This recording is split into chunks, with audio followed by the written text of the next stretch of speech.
আসসালামু আলাইকুম রহমাতুল্লাহ। লাইফ স্টোরি ডাব্লিউডি-এর সুপ্রিয় দর্শক, কেমন আছেন আপনারা সবাই? আজকে আপনাদেরকে জানাবো হজরত ইউসুফ আলাইহিসসালাম মিশরে বিক্রি হয়ে যাওয়ার করুণ কাহিনী। কূপে নিক্ষিপ্ত হওয়ার সময় হজরত ইউসুফ আলাইহিসসালামের বয়স 18 বছর ছিল বলে ঐতিহাসিকগণ বলেন। কেউ কেউ আবার 17 বছরের কথা বলে থাকেন। 12 বছরের একটি ঐতিহাসিক অভিমত বর্ণিত আছে, তবে 17 বছরের অভিমতই সঠিক। কূপে নিক্ষিপ্ত হওয়ার পর ইউসুফ আলাইহিসসালাম 3 দিন 3 রাত ছিলেন। ঘটনাক্রমে এক বাণিজ্য কাফেলা বাণিজ্য সম্ভার নিয়ে মাদিয়ান থেকে মিশর অভিমুখে যাচ্ছিল। পথ ভুলে তারা ইউসুফ আলাইহিসসালাম যে কূপে নিক্ষিপ্ত হয়েছিলেন সেটির নিকট তারা পৌঁছে যায়। কূপের পাড়ের আবহাওয়া প্রাকৃতিক পরিবেশ ভালো দেখতে পেয়ে তারা সেখানে যাত্রা বিরতি করেন। কিন্তু কূপটি সাপবিচ্ছু দ্বারা পরিপূর্ণ এবং জনবসতি থেকে দূরে ছিল। তদুপরি এই কূপের পানীয় ছিল লবণাক্ত। ইউসুফ আলাইহিসসালামকে নিক্ষেপ করার পর এই কূপের পানি মিষ্টি হয়ে যায়। বাণিজ্য কাফেলার দলপতির নাম ছিল মালেক ইবনে জাজ। তার এক গোলাম ছিল, নাম তার বোসরা। বোসরা পানি তোলার জন্য কূপে ডোল ছাড়ে। তখন মহান আল্লাহ তাআলার হুকুমে জিবরাইল আলাইহিসসালাম বললেন, ইউসুফ, আপনি এই ডোলে বসে পড়ুন। বোসরা ডোল উঠিয়ে দেখে শশীতল সুন্দর এক কিশোর বালক। দ্বিতীয় কাউকে সে আর এত সুন্দর দেখতে পায় নাই। হাদিসে বর্ণিত আছে, মহান আল্লাহ তাআলা সবটুকু সৌন্দর্য 2 ভাগ করে 1 ভাগ ইউসুফকে আর 1 ভাগ সারা জাহানকে দান করেছেন। বাণিজ্য কাফেলার লোকেরা তার সৌন্দর্য দর্শনে বিমোহিত হয়ে জিজ্ঞাসা করল, হে বৎস, তুমি কি মানুষ নাকি ফেরেশতা নাকি পরিজাদা? ইউসুফ আলাইহিসসালাম বললেন, আমি আদম আলাইহিসসালামের বংশধর। এই সময় ইউসুফ আলাইহিসসালামের ভাইরা সবাই কূপের কাছেই ছিল। শোরগোল শুনে তারা ইউসুফ আলাইহিসসালামকে দেখতে পেয়ে বলল, এ আমাদের গোলাম, ভয়ে পালিয়ে এসেছে এবং এই কূপে পড়ে গেছে। এই মিথ্যাচার শুনে ইউসুফ আলাইহিসসালাম কিছু বলতে চাইলে তার ভাই তাকে বলল, যদি এইসব লোককে কিছু বলো তবে তোকে মেরে ফেলবো। তখন ইউসুফ আলাইহিসসালাম ভয়ে আর কিছু বললেন না।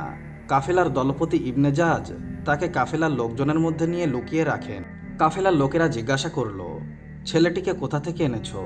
কাফেলার ধিপতি মালিক বলল, এটা মহান আল্লাহ তাআলা প্রদত্ত লাভজনক এক সামগ্রী। ইউসুফকে কূপ থেকে ওঠানোর পর ইউসুফ ভ্রাতারা এসে বলল, আমরা আমাদের গোলামকে বিক্রি করব। কাফেলার ধিপতি মালিক বলল, ভালো কথা, আমি তাকে কিনে নিব, কিন্তু আমার নিকট মাত্র 18 দিরহাম মিশরি দিনহার আছে। মিশরি দিরহাম অন্য কোথাও চলে না।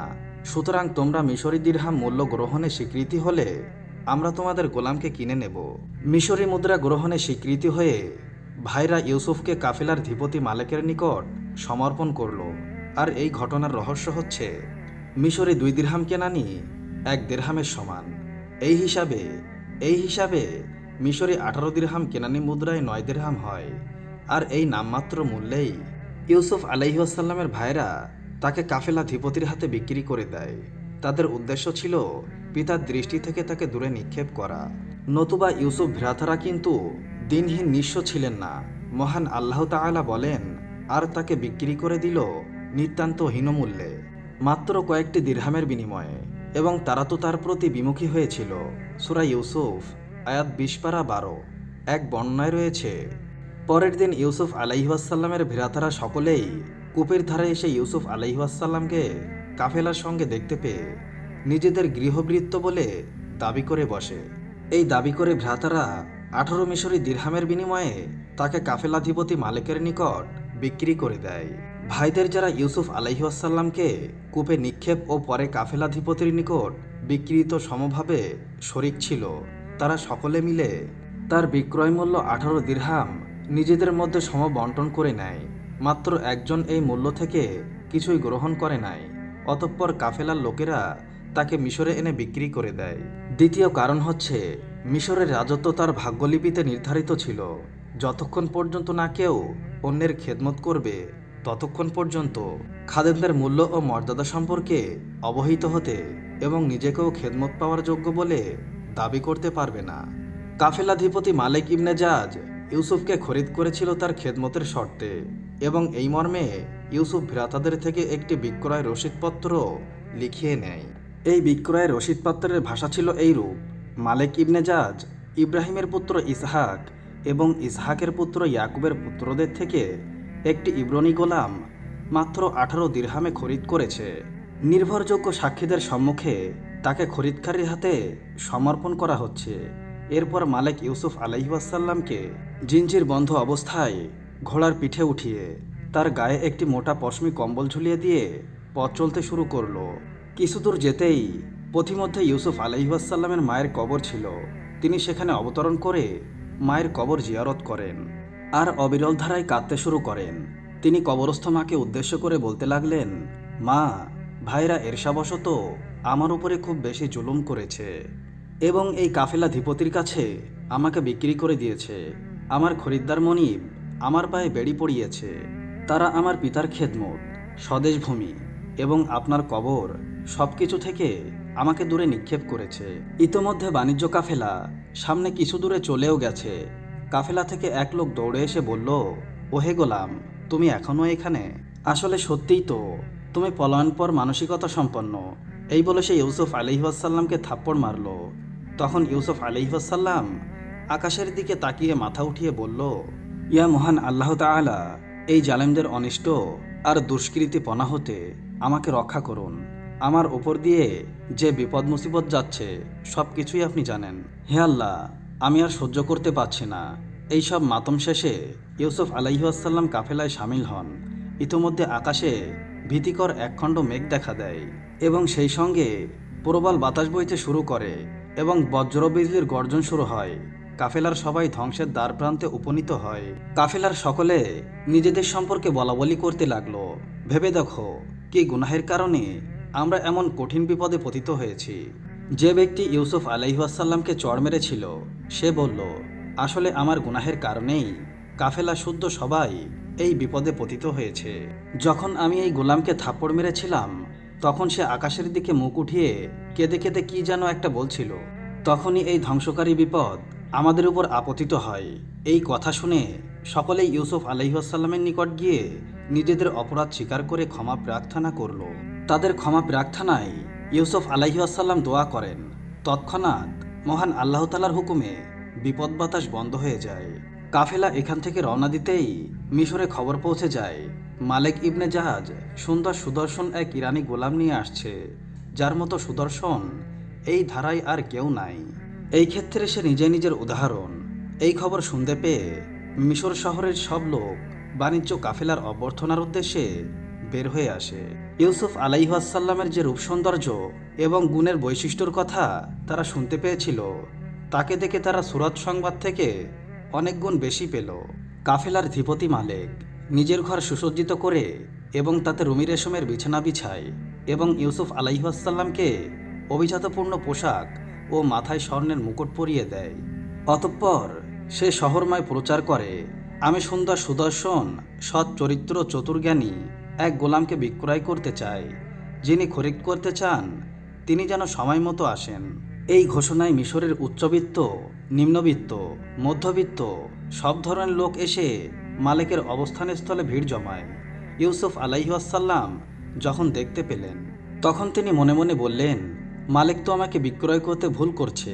যে ভাইরা আমার সবকিছু সম্পর্কে অবগত ছিল তারাই যেখানে আমাকে মাত্র 18 মিশরি দিরহামে বিক্রয় করেছে, সেখানে এই জায়গায় কেই বা আমাকে চেনে? আমার সম্পর্কে কেউ তো কিছুই জানে না। তাহলে মালিক কেন আমার এত দাম চায়, যেখানে আমার পরিচিত রক্তের সম্পর্কিত ভাইদের হাতেই এত কম দামে বিক্রিত হয়েছি? সুতরাং এখানে তো তার চাইতেও কম দামে বিক্রি হওয়ার কথা। কাফেলাধিপতি মালিক ইউসুফ আলাইহিওয়াসাল্লামকে অভিজাত পোশাক পরিয়ে চেয়ারে বসিয়ে দেয়। এবার কাফেলাধিপতি মালিকের বিক্রয় প্রতিনিধি হাঁকডাক করতে লাগলো, কে এই জ্ঞানী সুদর্শন যুবককে ক্রয় করবে যার নজির এই পৃথিবীতে নাই? ইউসুফ মালিককে বললেন, এইভাবে নয়, বরং বলো কে খরিদ করবে এই দুর্বল নিঃস্ব অপরিচিত অত্যাচারীকে যার নজির পৃথিবীতে নাই? বিক্রয় প্রতিনিধি বলল, এইভাবে বলা রীতিবিরুদ্ধ। যাই হোক, অনেক দাম দরের পর অবশেষে মিশর রাজার অমর্ত্য আজির ম্যাসে ইউসুফ আলাইহিওয়াসাল্লামকে খরিদ করে নেন। ঘরে নিয়ে পত্নী জুলাইখাকে বললেন, আমি অনেক মূল্যে একে খরিদ করে নিয়ে এসেছি, অতএব ভালোভাবে রাখবে, একদম নিজের সন্তানের মতো আদর যত্ন করবে। একে গোলাম ভেবো না এবং এর সঙ্গে গোলামের মতো আচরণ করো না। আজিজ মিশরে উল্লেখিত কথাবার্তার সম্পর্কে মহান আল্লাহ তাআলা বলেন, আর মিশরে যে তাকে খরিদ করেছে সে তার স্ত্রীকে বলল, একে ভালোভাবে মর্যাদা সহকারে রেখো, সম্ভবত একে দিয়ে আমাদের উপকার হবে, অথবা আমরা একে সন্তান বানাবো। সূরা ইউসুফ আয়াত 21 পারা 12। হজরত আদম আলাইহিসসালাম হলেন আমাদের আদি পিতা। তিনি দুনিয়ায় আগমনের আগে এই দুনিয়ায় কি ছিল তা জানার জন্য অনেকেরই আগ্রহ আছে। আজ আমি কুরআন এবং হাদিসের আলোকে সেই বিষয়টি আপনাদের সামনে উপস্থাপন করার চেষ্টা করব ইনশাআল্লাহ। আল্লাহ তাআলা সূরা হুদে 7 নম্বর আয়াতে ইরশাদ করেন, তিনি আসমান ও জমিন 6 দিনে সৃষ্টি করেছেন, তার আরশ ছিল পানির উপরে। ইমাম আহমদ বিন হাম্বাল রহমতুল্লাহ আলাইহি আবু রাজিন আকিলি সূত্রে বর্ণনা করেন, তিনি নবীজিকে প্রশ্ন করেছিলেন, হে রাসূল সাল্লাল্লাহু আলাইহি ওয়াসাল্লাম, আসমান ও জমিন সৃষ্টির আগে আমাদের পারওয়ারদিগার কোথায় ছিলেন? তিনি বললেন, আমাতে ছিলেন, অর্থাৎ তখন আল্লাহ ছাড়া আর কিছুই ছিল না, তার ওপরে শূন্য ও তার নিচেও শূন্য, মোট কথা তখন কিছুই ছিল না। তিনি পানির উপর তার আরশ পয়দা ফরমালেন। মূলত এটাই ছিল মাখলুকের প্রথম অবস্থা। ইমাম আহমদ, ইমাম তিরমিজি, ইমাম আবু দাউদ এবং আরও অনেক মুহাদ্দিস কেরামগণ হজরত ওবাদা বিন সামেদ রাদিয়াল্লাহু আনহুর হাদিস বর্ণনা করেন। তিনি বলেন, আমি রাসূল আকরামকে বর্ণনা করতে শুনেছি। তিনি ফরমান, বিনা সন্দেহে আল্লাহ তাআলা সবচেয়ে প্রথমে কলমকে সৃষ্টি করেছেন এবং আল্লাহ তাআলা কলমকে হুকুম দিলেন, লিখো, আর কলম তখন চালু হয়ে গেল এবং কিয়ামত পর্যন্ত যা কিছু হবে সব কিছু লিখে দিল। যা কিছু আল্লাহর হুকুমে কলম লৌহে মাহফুজে লিখে দিয়েছে। আর এই হাদিস দ্বারা বোঝা যায় সর্বপ্রথম সৃষ্টি হলো কলম। জোহর ওলামায়ে ইকরামের অভিমত হলো সর্বপ্রথম সৃষ্টি হলো আরশ। তাদের দলিল হলো ইমাম মুসলিম বর্ণনা করেন, আব্দুল্লাহ ইবনে আমর ইবনে আস রাদিয়াল্লাহু আনহু বলেন, আমি রাসূল সাল্লাল্লাহু আলাইহি ওয়াসাল্লামকে বলতে শুনেছি, আল্লাহ আকাশ ও পৃথিবী সৃষ্টির 50,000 বছর আগে তকদির লিপিবদ্ধ করেন, তখন তার আরশ ছিল পানির উপর। এই হাদিস দ্বারা বোঝা যায় প্রথম পানি আর তার উপর আরশ। এরপর কলমকে আল্লাহ তাআলা সৃষ্টি করেছেন, এরপর তকদির লিপিবদ্ধ হলো, এরপর আসমান ও জমিন সৃষ্টি করা হলো। আর যে হাদিস দ্বারা সর্বপ্রথম কলম সৃষ্টির কথা প্রমাণিত হয় তার অর্থ হলো কলম। এই জগতের সৃষ্টিসমূহের মধ্যে প্রথম এ ব্যাপারে বুখারী শরীফের এ হাদিসখানা প্রমাণিত। হজরত ইব্রান ইবনে হুসাইন রাদিয়াল্লাহু আনহু বলেন, ইয়েমেনের কিছু লোক রাসূল সাল্লাল্লাহু আলাইহি ওয়াসাল্লামকে বলল, আমরা সৃষ্টি জগতের সূচনা সম্পর্কে জানতে এসেছি। তখন রাসূলুল্লাহ সাল্লাল্লাহু আলাইহি ওয়াসাল্লাম ইরশাদ করেন, সর্বপ্রথম আল্লাহ ছিলেন, তার আগে কিছুই ছিল না এবং তার আরশ ছিল পানির উপর। এরপর লৌহে মাহফুজে সবকিছু লিখে দিলেন। এরপর আকাশমণ্ডলী ও পৃথিবী সৃষ্টি করেন। ইবনে জারি মুহাম্মদ বিন ইসহাক থেকে বর্ণনা করেন, তিনি বলেন, আল্লাহ তাআলা সর্বপ্রথম যা সৃষ্টি করেছেন তা হলো আলো অন্ধকার। কেউ কেউ বলেন, আল্লাহ তাআলা কলমের পর কুরসিকে সৃষ্টি করেছেন, কুরসির পর আরশ, তারপর মহাশূন্য ও আধার, তারপর পানি। হজরত আব্দুল কাদের জিলানী রহমতুল্লাহ আলাইহির পরিশুদ্ধ কিতাব সিররুল আসরওয়ে হাদিসে কুদসি নকল করেন, যাতে বলা হয়েছে, আল্লাহ তাআলা বলেন, আমি সর্বপ্রথম নূর দ্বারা মুহাম্মদ সাল্লাল্লাহু আলাইহি ওয়াসাল্লামের রূহ সৃষ্টি করেছি। মেরিকাত সরহে মিশকাত কিতাব মোল্লা আলী কারি একটি হাদিস উল্লেখ করেছেন। রাসূল সাল্লাল্লাহু আলাইহি ওয়াসাল্লাম ইরশাদ করেছেন, আল্লাহ তাআলা সর্বপ্রথম আমার রূহ সৃষ্টি করেছেন। জমহুর ওলামায়ে কিরামের মতামতগুলি আপনাদের সামনে উপস্থাপন করলাম। বিশুদ্ধ বর্ণনা অনুসারে যে 6 দিনে জগৎ সৃষ্টি করা হয়েছে তা রবিবার থেকে শুরু হয়ে শুক্রবার, শনিবারে জগৎ সৃষ্টির কাজ করা হয় না। এই 6 দিনের কার্যাবলী নিয়ে বিস্তারিত আলোচনা সূরা হামিম সিজদার 9 ও 10 আয়াতে রয়েছে। রবি ও সোমবার এই 2 দিনে পৃথিবী সৃষ্টি করা হয়েছে। মঙ্গল ও বুধবার ভূমণ্ডলের সাত সরঞ্জাম, পাহাড়, নদী, খনিবৃক্ষ, সৃষ্টিজীবের পানাহারের বস্তু সৃষ্টি করা হয়েছে। বৃহস্পতি ও শুক্রবার 7 আকাশ সৃষ্টি করা হয়েছে। এক রেওয়ায়াতে আছে, আল্লাহ তাআলা শনিবারে মাটি সৃষ্টি করেন, রবিবার জমিনে পাহাড়, সোমবার গাছপালা, মঙ্গলবার বিপদ আপদ, মুসিবত, রোগ ব্যাধি, বুধবার নূর, বৃহস্পতিবার জমিনে চতুষ্পদ জন্তুদের ছেড়ে দিলেন, আর শুক্রবার আসর থেকে মাগরিবের আগে হজরত আদম আলাইহিস সালামকে সৃষ্টি করেন। এই থেকে বোঝা যায় সৃষ্টির মধ্যে শেষ সৃষ্টি হল হজরত আদম আলাইহিসসালাম মানবজাতের সৃষ্টির আগে ফেরেশতা ও জিন সৃষ্টি হয়েছিল। আকাশ দ্বারা সৃষ্টির মধ্যে প্রথম নাম্বার হলো ফেরেশতা, দ্বিতীয় নাম্বার হলো জিনদের, আর শেষ নাম্বার হলো মানুষ জাতি। এই ব্যাপারে সূরা হিজরের ২৬ ও ২৭ নম্বর আয়াতে রয়েছে, আমি মানবকে পচা কাদা থেকে তৈরি বিশুষ্ক ঠনঠনে মাটি দ্বারা সৃষ্টি করেছি এবং জিনকে এর আগে লোয়ের আগুন দ্বারা সৃষ্টি করেছি। মূলত আদম আলাইহিসসালামের ২০০০ বছর আগে আল্লাহ তাআলা জিনজাতি সৃষ্টি করেছেন। তারা এ দুনিয়ায় বসবাস করত, কিন্তু বিভিন্ন ফিতনা ফাসাদের ফলে তাদের প্রতি আল্লাহ তাআলা ফেরেশতাদের এক বিশাল বাহিনী প্রেরণ করেন। ফেরেশতারা তখন জিনেদের জবরদস্ত মারপিট করেন, আর এতে জিনজাতি বন জঙ্গল ও সমুদ্রে আশ্রয় গ্রহণ করে। পৃথিবী জমিনের সকল জনপদ থেকে তাদেরকে বের করে দেওয়া হয়। আর এই ঘটনা হজরত আদম আলাইহিসসালামের সৃষ্টির আগে সংঘটিত হয়। হজরত আদম আলাইহিসসালামের সৃষ্টির প্রথমে এই পর্যন্ত বর্ণনা পাওয়া যায়। আজকে আমি আপনাদেরকে জানাবো হজরত নূহ আলাইহিসসালামের নৌকা বা কিস্তি ও এক মহিলা এবং তার সন্তানের বিস্ময়কর ঘটনা সম্পর্কে বলতে চলেছি। আশা করি এই ঘটনাটি আপনাদের সকলের ভালো লাগবে, তাই ভিডিওটি একেবারে শেষ পর্যন্ত দেখবেন। হজরত নূহ আলাইহিসসালামের সময়কাল চলছে। আল্লাহ তাআলার পক্ষ থেকে আযাব আসার প্রাথমিক আলামতও ইতিমধ্যে শুরু হয়ে গেছে। আল্লাহ তাআলা নূহ আলাইহিসসালামকে নির্দেশ দিলেন সমস্ত মুমিনদেরকে সাথে নিয়ে নৌকায় আরোহণ করতে। সবাইকে নিয়ে নূহ আলাইহিসসালাম নৌকায় আরোহণ করেছেন। অপরদিকে আযাবের আলামত দেখে কাফিরদের মধ্যে দৌড়ঝাঁপ শুরু হয়ে গেছে। যারা এতদিন তাকে নৌকা তৈরি করতে দেখে ঠাট্টা বিদ্রূপ ও উপহাস করেছিল, তাদের চক্ষু এখন ছানা বড়া এবং কিং কর্তব্য বিমূঢ় হয়ে গেছে। কি করবে কিছুই ভেবে পাচ্ছে না। বন্যার পানি ক্রমেই বাড়তে লাগলো। কাফিরদের সবার মধ্যে ভীতির সঞ্চার হয়ে গেছে। দৌড়াদৌড়ি শুরু করে দিয়েছে, যে যেদিকে পারছে পানি থেকে বাঁচার জন্য পৃথিবীর উঁচু উঁচু জায়গাসমূহে আশ্রয় নিচ্ছে। নূহ আলাইহিসসালাম তার সাথী ইমানদারগণদেরকে নিয়ে ইতোমধ্যে নৌকায় আরোহণ করেছেন। উঁচু উঁচু ঢেউয়ের মধ্যে নৌকা ছুটে চলেছে আপন গতিতে। কুরআনের ভাষায় বলতে গেলে পাহাড় সমান ঢেউয়ের মধ্যে নৌকা চলছে। নূহ আলাইহিসসালাম দূরে দেখতে পেলেন তার কাফির সন্তান কেনান কিংবা ইয়ামকে। তার মনে পিতৃসুলভ দয়ার উদ্রেক হলো। সন্তানের প্রতি দয়াময়ের বহির্প্রকাশ স্বরূপ সন্তানকে ডেকে বললেন, হে আমার কলিজার টুকরা সন্তান, ইসলাম গ্রহণ করে আমাদের সাথে নৌকায় আরোহণ করো, কাফিরদের সাথে আর থেকো না। সে জবাবে বলল, আমি পাহাড়ের চূড়ায় আরোহণ করব, পাহাড় আমাকে পানি থেকে বাঁচাবে। তখন নূহ আলাইহিসসালাম বললেন, আজকে আল্লাহ তাআলার এই আযাব থেকে কেউই নিস্তার পাবে না। তবে আল্লাহ তাআলা কারো উপর যদি দয়া করেন তাহলে তার কথা আলাদা। এমতো অবস্থায় বিশাল এক ঢেউ এসে তাদের উভয়ের মাঝে বিচ্ছেদ ঘটিয়ে দিল এবং নূহ আলাইহিসসালামের চোখ থেকে ছেলেকে আড়াল করে ডুবিয়ে দিল। পিতার চোখের সামনে ছেলেকে ডুবিয়ে না দিয়ে আল্লাহ তাআলা বিশাল ঢেউ দিয়ে আড়াল করে দিয়ে তাকে ধ্বংস করে দিলেন।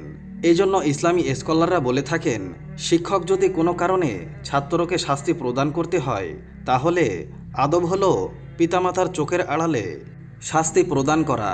পিতামাতার চোখের সামনে শাস্তি প্রদান করা ঠিক নয়, তবে কঠোর শাস্তি সর্ব অবস্থায় নিষিদ্ধ। নূহ আলাইহিসসালামের সময়কার এ আযাবে নারী শিশুসহ যুবক বৃদ্ধ সকল কাফির ডুবে মারা গেল। নিরপরাধ শিশুও সেই শাস্তি থেকে রেহাই পেল না। কেননা আল্লাহ তাআলার নিয়ম হলো, কোনো সমাজে যদি আল্লাহ তাআলার ক্রোধ তথা গজবের কারণে আযাব চলে আসে তাহলে সেই আযাব কখনো চেয়ে দেখবে না যে কে আল্লাহর ইবাদত করে বা কে করে না, বরং সবার উপরই আযাব নেমে আসবে। একজন কাফির মহিলার কোলে ছিল দুগ্ধপোষ্য শিশু। মায়ের দুধ খেয়ে তার কোলে লালিত পালিত হচ্ছিল। মা তার সন্তানটিকে খুবই ভালোবাসে। নূহ আলাইহিসসালামের কমের উপর আযাব আসায় সে দুশ্চিন্তায় পড়ে গেল। নিজের জীবন চলে গেলেও আমার সন্তান যেন ভালো থাকে। পানি বাড়তে থাকায় সে সন্তানকে নিয়ে চলে গেল পাহাড়ের চূড়ায়। তারপর কিছুটা স্বস্তি পেল। মনটা প্রবোধ দিল এই ভেবে যে সন্তানটির জীবন বিপন্ন হবে না, পানি এতদূর পর্যন্ত আসবে না। কিন্তু পাহাড়ের চূড়ায়ও যখন পানি পৌঁছে গেল, সন্তানকে বুকের সাথে জড়িয়ে ধরে রাখলো। পানি বুক পর্যন্ত উঠে গেল। সন্তানকে নিজের কাঁধে তুলে নিল। আস্তে আস্তে সন্তানকে উপরের দিকে তুলে রেখেছে যেন সন্তানটি মারা না যায়। পানি গলা পর্যন্ত উঠে গেলে সন্তানটিকে 2 হাতে মাথার উপরে তুলে ধরল। পানি আরও বেড়ে গেল, সে নিজে মারা গেল এবং তার সন্তানটিও মারা গেল। রাসূল সাল্লাল্লাহু আলাইহি ওয়াসাল্লাম বলেছেন, আল্লাহ তাআলা যদি নূহ আলাইহি ওয়াসাল্লামের কওমের কারো উপর দয়া করতেন তাহলে শিশুটির মায়ের উপর তিনি দয়া করতেন। তো সুপ্রিয় দর্শক, কেমন লাগলো ঘটনাটি তা অবশ্যই কমেন্ট করে জানাবেন। আসসালামু আলাইকুম সুপ্রিয় দর্শক, আশা করি আপনারা সকলেই ভালো আছেন। হযরত দাউদ আলাইহিস সালামের মৃত্যুর পর সুযোগ্য পুত্র সুলাইমান তার স্থলাভিষিক্ত হন। শেষ নবী মুহাম্মদ সাল্লাল্লাহু আলাইহি ওয়াসাল্লামের আবির্ভাবের ন্যূনাধিক 1500 বছর পূর্বে তিনি নবী হন। সুলাইমান ছিলেন পিতার 19তম পুত্রের মধ্যে অন্যতম। আল্লাহ পাক তাকে জ্ঞানে, প্রজ্ঞায় ও নবুয়তের সম্পদে সমৃদ্ধ করেন। এছাড়াও তাকে এমন কিছু নিয়ামত দান করেন যা অন্য কোনো নবীকে দান করেননি। ইমাম বাগভী ইতিহাসবিদগণেরা বলেন, সুলাইমান আলাইহিস সালামের মোট বয়স হয়েছিল 53 বছর। 13 বছর বয়সে রাজকার্য হাতে নেন এবং শাসনের 4র্থ বছরে বাইতুল মুকাদ্দাস নির্মাণ কাজ শুরু করেন। তিনি 40 বছরকাল রাজত্ব করেন। তবে তিনি কত বছর বয়সে নবী হয়েছিলেন সে বিষয়ে কিছু জানা যায়নি। শাম ও ইরাক অঞ্চলে পিতার রেখে যাওয়া রাজ্যের তিনি বাদশাহ ছিলেন। তার রাজ্য তৎকালীন বিশ্বের সবচেয়ে সুখী ও শক্তিশালী রাজ্য ছিল। কুরআনে তার সম্পর্কে 7টি সূরায় 51টি আয়াতে বর্ণিত হয়েছে। আর আজ আমরা হযরত সুলাইমান আলাইহিস সালামের মৃত্যুর বিস্ময়কর ঘটনা সম্পর্কে বলবো। আশা করি ভিডিওটি আপনাদের সকলের ভালো লাগবে, তাই ভিডিওটি একেবারে শেষ পর্যন্ত দেখবেন। হযরত সুলাইমান আলাইহিস সালাম অদ্বিতীয় ও অনুপম সাম্রাজ্যের অধিকারী ছিলেন। কেবল সমগ্র বিশ্বেই নয়, বরং জিনজাতি বিহঙ্গকুল ও বায়ুর উপরও তার আদেশ কার্যকর ছিল। কিন্তু এত সব উপায় উপকরণ থাকা সত্ত্বেও তিনি মৃত্যুর কবল থেকে রেহাই পাননি। নির্দিষ্ট সময়ে তার মৃত্যুর আগমন করেছে। বাইতুল মুকাদ্দাসের নির্মাণ কাজ হযরত দাউদ আলাইহিস সালাম শুরু করেছিলেন এবং হযরত সুলাইমান আলাইহিস সালাম তা শেষ করেন। তার মৃত্যুর পূর্বে কিছু কাজ অবশিষ্ট ছিল। কাজটি অবাধ্যতাবপ্রবণ জিনদের দায়িত্বে ন্যস্ত ছিল। তারা হযরত সুলাইমান আলাইহিস সালামের ভয়ে কাজ করত। তারা তার মৃত্যুর সংবাদ অবগত হতে পারলে তৎক্ষণাৎ কাজ ছেড়ে দিত, ফলে নির্মাণ অসমাপ্ত থেকে যেত। হযরত সুলাইমান আলাইহিস সালাম আল্লাহর নির্দেশে এই করলেন যে মৃত্যু পর্যবেক্ষণে তিনি মৃত্যুর জন্য প্রস্তুত হয়ে তার মেহরাবে প্রবেশ করলেন। মেহরাবটি স্বচ্ছ কাচের নির্মিত ছিল, বাইরে থেকে ভিতরে সবকিছু দেখা যেত। তিনি নিয়ম অনুযায়ী ইবাদতের উদ্দেশ্যে লাঠিতে ভর দিয়ে দাঁড়িয়ে গেলেন, যাতে আত্মা বের হয়ে যাওয়ার পরও দেহ লাঠির সাহায্যে স্বস্থানে অনড় থাকে। যথাসময়ে তার আত্মা দেহপিঞ্জর ছেড়ে গেল, কিন্তু লাঠির উপর ভর করে তার দেহ অনড় থাকায় বাইরে থেকে মনে হতো তিনি ইবাদতে মশগুল রয়েছেন। কাছে গিয়ে দেখার সাধ্য জিনেদের ছিল না। তারা জীবিত মনে করে দিনের পর দিন কাজ করতে লাগলো। অবশেষে 1 বছর অতিক্রম হয়ে গেলে বাইতুল মুকাদ্দাসের নির্মাণ কাজও সমাপ্ত হয়ে গেল। হযরত সুলাইমান আলাইহিস সালামের লাঠিতে আল্লাহ তাআলা উই পোকা লাগিয়ে দিয়েছিলেন। কোরআন পাকে একে দাব্বাতুল আরদ বলা হয়েছে। উই পোকা ভিতরে ভিতরে লাঠি খেয়ে ফেলল। লাঠির ভর খতম হয়ে গেলে সুলাইমান আলাইহিস সালামের অসার দেহ মাটিতে পড়ে গেল। তখন জিনেরা জানতে পারল তার মৃত্যু হয়ে গেছে। হযরত ইবনে আব্বাস রাদিয়াল্লাহু তাআলা আনহু থেকে আরও বর্ণিত আছে যে মৃত্যুর পর হযরত সুলাইমান আলাইহিস সালাম লাঠিতে ভর দিয়ে 1 বছর দণ্ডায়মান থাকেন। কুরতুবী কতক রেওয়ায়াতে আছে, জিনেরা যখন জানতে পারল যে হযরত সুলাইমান আলাইহিস সালাম অনেক পূর্বেই মারা গেছেন, কিন্তু তারা টের পায়নি, তখন তার মৃত্যুর সময়কাল জানার জন্য একটি কাঠে উইপোকা ছেড়ে দিল। একদিন এক রাত্রে যতটুকু উইপোকা খেল সেটি হিসাব করে তারা আবিষ্কার করল যে হযরত সুলাইমান আলাইহিস সালামের লাঠি উইয়ে খেতে 1 বছর সময় লেগেছে। সুপ্রিয় দর্শক, কেমন লাগলো হযরত সুলাইমান আলাইহিস সালামের মৃত্যুর ঘটনাটি? আজকের এই ভিডিওতে আমরা আপনাদেরকে জানাবো হযরত মুহাম্মদ সাল্লাল্লাহু আলাইহি ওয়াসাল্লাম এবং বিবি আয়েশা রাদিয়াল্লাহু তাআলা আনহার শিক্ষণীয় ঘটনা সম্পর্কে বলতে চলেছি, যা শুনে আপনার মন ছুঁয়ে যাবে ইনশাআল্লাহ। একদিন হযরত মুহাম্মদ সাল্লাল্লাহু আলাইহি ওয়াসাল্লাম বিবি আয়েশা রাদিয়াল্লাহু তাআলা আনহাকে ডেকে জিজ্ঞেস করলেন, হে আয়েশা, আজকে আমি অনেক খুশি। তুমি আমার কাছে যা চাইবে আমি তাই দেব। বলো তুমি কি চাও? হযরত আয়েশা রাদিয়াল্লাহু তাআলা আনহা চিন্তায় পড়ে গেলেন। হঠাৎ করে তিনি এমন কি চাইবেন আর যা মনে চাই তা তো চাইতে পারবেন না। যদি কোনো ভুল কিছু চেয়ে বসেন আর নবীজি যদি কষ্ট পেয়ে যান, এমন অনেক প্রশ্নই মনে জাগতে লাগলো। আয়েশা রাদিয়াল্লাহু তাআলা আনহা নবীজিকে বললেন, আমি কি আব্বুর কাছ থেকে কিছু পরামর্শ নিতে পারি? নবীজি বললেন, ঠিক আছে, তুমি পরামর্শ নিয়েই আমার কাছে চাও। আয়েশা রাদিয়াল্লাহু তাআলা আনহা উনার আব্বু হযরত আবু বকর রাদিয়াল্লাহু তাআলা আনহুর কাছে পরামর্শ চাইলেন। আবু বকর রাদিয়াল্লাহু তাআলা আনহু বললেন, যখন কিছু চাইবেই তাহলে তুমি মুহাম্মদ সাল্লাল্লাহু আলাইহি ওয়াসাল্লামের কাছে মিরাজের রাতে আল্লাহ পাক রব্বুল আলামিনের সাথে হয়েছে এমন কোনো গোপন কথা জানতে চাও, আর কথা দাও নবীজি যা বলবেন তা সর্বপ্রথম আমাকে জানাবে। আয়েশা রাদিয়াল্লাহু তাআলা আনহা নবীজি সাল্লাল্লাহু আলাইহি ওয়াসাল্লামের কাছে গিয়ে মিরাজের রাতের কোনো এক গোপন কথা জানতে চাইলেন, যা এখনও কাউকে বলেননি। তখন মুহাম্মদ সাল্লাল্লাহু আলাইহি ওয়াসাল্লাম মুচকি হেসে দিয়ে বললেন, আমি যদি গোপন কথা বলেই দিই তাহলে গোপন থাকলো কিভাবে? একমাত্র আবু বক্করই পারেন এমন বিচক্ষণ প্রশ্ন করতে।